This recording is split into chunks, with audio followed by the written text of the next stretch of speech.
فبأي آلاء ربكما تكذبان. اگر آپ ایتھیس کو مانیں گے نا, ایتھیزم کی طرف جائیں گے آپ اور اللہ کا انکار کریں گے, تو انسان اور جانور میں کوئی فرق نہیں رہے گا, کوئی فرق نہیں رہے گا. کیونکہ پھر آپ کسی چیز کو اچھا یا برا کہہ ہی نہیں سکتے. آپ کے پاس کوئی معیار ہی نہیں ہوگا کہ اچھا کیا ہے برا کیا ہے. ہر چیز کو آپ عقل سے فیصلہ کرو گے تو عقلیں ہر ایک کی کیا ہوتی ہیں, ایک دوسرے سے مختلف. مثال کے طور پر ایک ایتھیسٹ سے میں نے سوال کیا, میں نے کہا اچھا مجھے بتاؤ اچھائی کی ڈیفینیشن کیا ہے.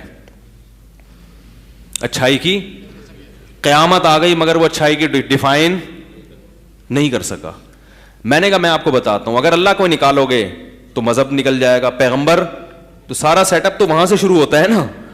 تو پھر میں نے کہا کہ طاقتور کمزور کو کھائے گا.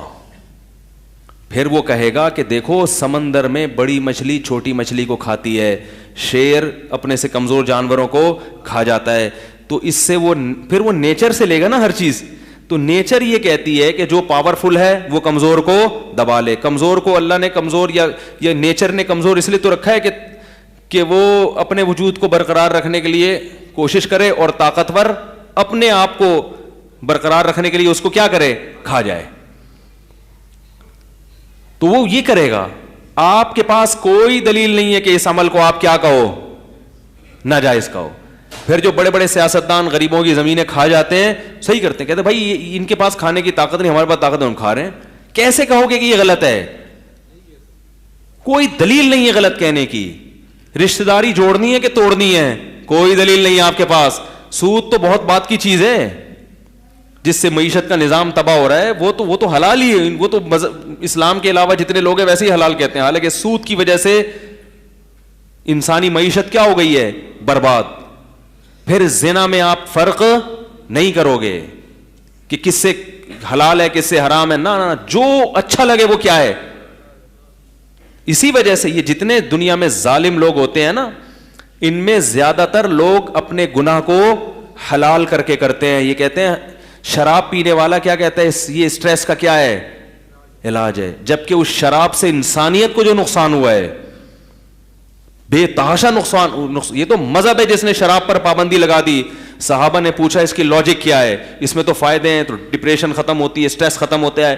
قرآن نے کہا کہ اللہ نے اس کو کیا کر دیا ہے, حرام. بس خدا کے آگے تو آدمی ہتھیار ڈال دیتا ہے. بھائی اب آپ خدائی کا انکار کر دو تو دلائل سے ثابت کرتے رہو بیٹھ کے. کسی شرابی کے سامنے آپ دلائل کے انبار لگا دو, آپ کی ہر دلیل کو وہ چٹکی سے اڑا دے گا. بیٹھ جاؤ پھر پیو. جب پیو گے تو کیا ہوگا, جو ہو رہا ہے.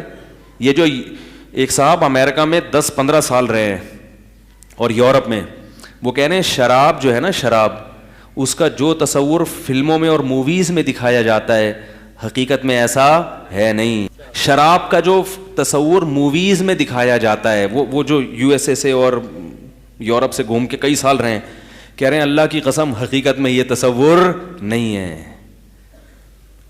وہ کہتے ہیں جب سیٹرڈے نائٹ ہوتی ہے نا, اس کے بعد روڈوں پہ اوندھے منہ پڑے ہوئے دیکھا کرو لوگوں کو آ کے. تو لاجک سے آپ ان کو مطمئن نہیں کر سکتے. یہ تو میں اللہ کا انکار کرنے کے جو انسانی تہذیب کو نقصان ہے وہ بتا رہا ہوں کہ ایتھیسٹ لوگ آپ کو جنگلی بنا دیں گے, جنگلی. پھر آپ اپنے ابا کو اولڈ ہوم میں جمع کراؤ گے, صحیح ہے نا. پھر بیوی کے حقوق ادا, کیونکہ میرج سسٹم متعارف کروانے والے پیغمبر ہیں. نکاح کی ترغیبات پیغمبروں نے خدائی تعلیمات کے مطابق دی ہیں.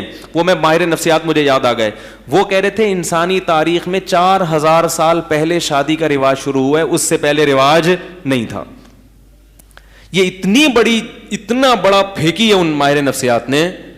اس لیے کہ میں ان سے ایک سوال پوچھتا ہوں, اگر وہ میری ان سے ملاقات ہوتی, کہ حضرت آپ کم از کم بات کرنے سے پہلے یہ تو دیکھیں کہ جس کتاب میں, گورے کی کتاب میں آپ نے پڑھا ہے, گورے کی یہ ریسرچ ہے یا تھیوری ہے, یہ ایک نظریہ پیش کیا لوگوں میں غور کرنے کے لیے.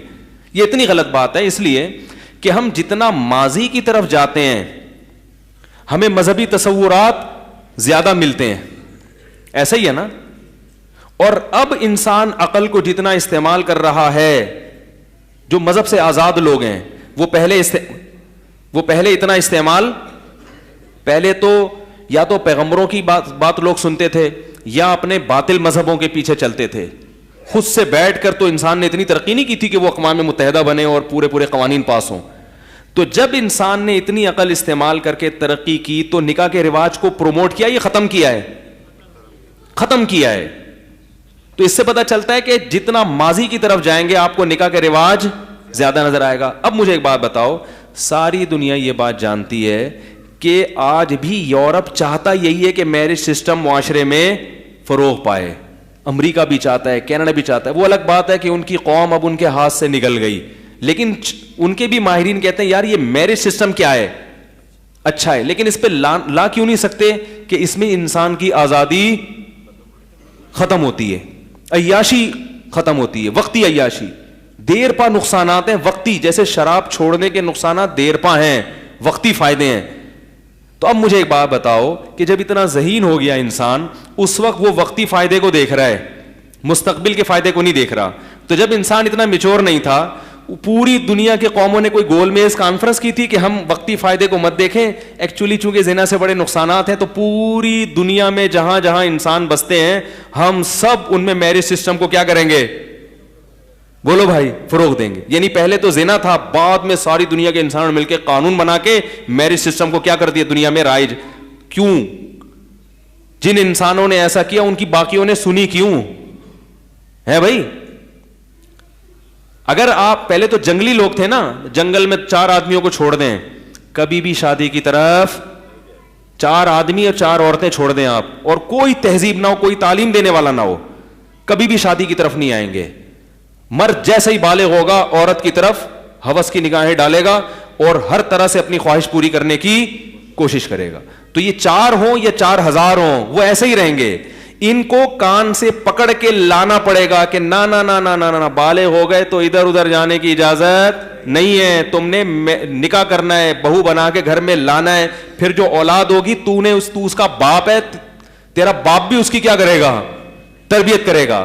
یہ چیزیں گن پوائنٹ پہ تعلیم اور تبلیغ کے ذریعے سکھائی جاتی ہیں. پھر قانون سازی ہو کہ جو اس کے خلاف چلے گا اس کو کوڑے ماریں گے. تو پتہ یہ چلا کہ, اور یہ پیغمبروں سے زیادہ اتنا ذہین کوئی بھی نہیں ہوتا. یہ خدا کی گائیڈنس کے بغیر ممکن نہیں ہے, کیونکہ اللہ پھر پیغمبروں کو بھیجتے ہیں, ان کو بتاتے ہیں کہ قوم کو یہ بتاؤ, پھر اللہ ان کی مدد کر کے وہ قانون منواتے بھی ہیں. ہمارے پاس جو قدیم ترین پیغمبر جن کی تعلیمات محفوظ ہیں کچھ حد تک, اور جن کا مذہب, وہ موسیٰ علیہ السلام ہے, جو 4000 سال سے زیادہ پرانے ہیں.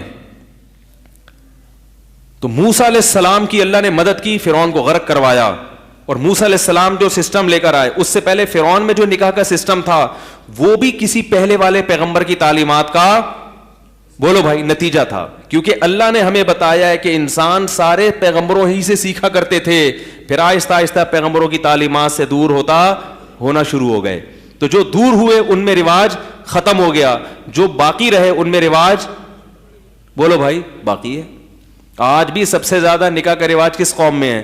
مسلمانوں میں. تو ہمیں کس نے سکھایا؟ یہ پیغمبر نے سکھایا ہے. اب اگر مجھے کوئی کہے مجھے پیغمبر نے نہیں سکھایا تو دنیا کا سب سے بڑا بیوقوف ہوگا.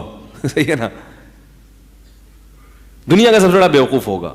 تو جن قوم میں پیغمبروں کی تعلیمات کا اثر جتنا کم ہے وہ نکاح سے اتنی زیادہ دور ہیں. تو یہ مجھے معلوم ہے, جس بیچارے کی اتنی ریسرچ نہیں ہے, اور ایک ماہر نفسیات جس نے یورپ سے اتنی ڈگریاں لی ہوئی ہیں, وہ بیچارہ بیٹھ کے ایسی باتیں کر رہا ہے کہ 4000 سال پہلے نکاح کا رواج نہیں تھا. تو 4000 سال پہلے کس نے, دیکھو ایک جگہ ایک گاؤں میں لوگ رہتے نا, تو چلو ہم کہتے ہیں ان کے کوئی پرمپرا ہوگی, کسی سردار وڈیرے نے گن پوائنٹ پہ ان کو لگا دیا ہوگا.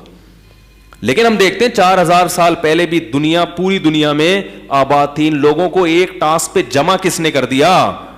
تو یہ جو آج کل جو مذہب سے باغی لوگوں میں بھی اگر نکاح کا رواج ہے, تو اس سے پتہ چلتا ہے کہ ان میں خاندان کی وجہ سے, اور خاندان میں کہیں صدیوں پیچھے کوئی پیغمبر گزرے ہیں جنہوں نے اس پہ ڈالا ہے. میں سمجھا پا رہا ہوں اپنی بات؟ تو اگر آپ ایتھیزم کی طرف آتے ہو, اللہ کا انکار کرتے ہو, تو دلیل کے لحاظ سے تو آپ کی باتیں ویسے بھی غلط ہوں گی, لیکن انسان کی تہذیب کی بھی واٹ لگ جائے گی. انسان اور درندے میں کوئی فرق نہیں رہے گا. ممکن ہے آپ کو ایتھیسٹ تو بڑے اچھے ہوتے ہیں, بڑے اچھے اخلاق کے ہوتے ہیں, اس کی وجہ یہ ہے کہ ابھی پرانے آثار, بولو بھائی, باقی ہیں.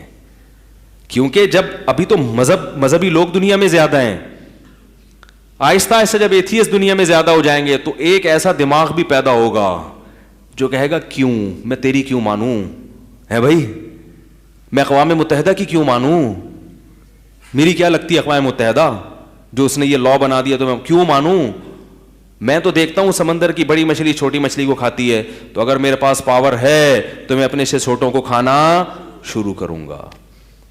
وہ انسانی گوشت بھی کھائے گا, اس کی جائیدادیں بھی کھائے گا. سمجھ رہے ہیں میری بات؟ تو دنیا کوئی ایسا دماغ نہیں ہے جو ان کو ایک جگہ لا کے جمع